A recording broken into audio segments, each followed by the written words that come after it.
Hey everyone, welcome back. If you're diving into the world of crypto in 2025, you might be wondering how to move your Solana from your Arculus wallet straight to Revolut.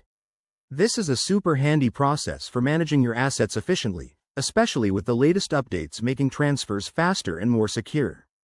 Today, I'll walk you through it step by step, so you can do this yourself in no time. Let's get started. First things first. Make sure you have both the Arculus Wallet app and the Revolut app installed on your device. Update them to the latest 2025 versions for smooth compatibility.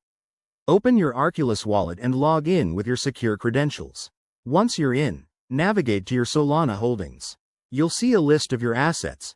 Tap on Solana to select it. Next, you need the Revolut Wallet address.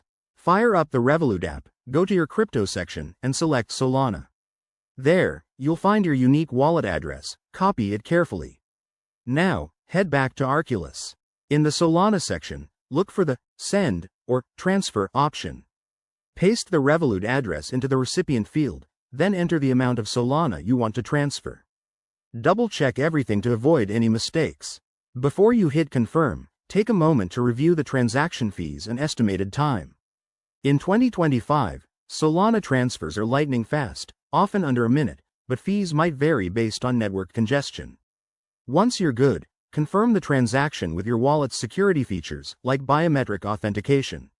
You'll get a confirmation notification. Keep an eye on it. After the transfer, jump back to Revolut and refresh your crypto balance. Your Solana should appear shortly.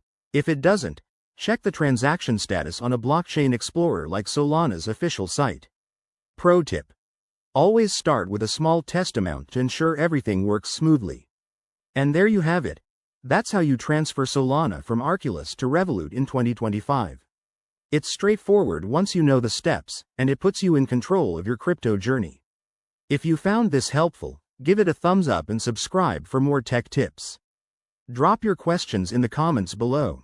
Thanks for watching, and I'll see you in the next video.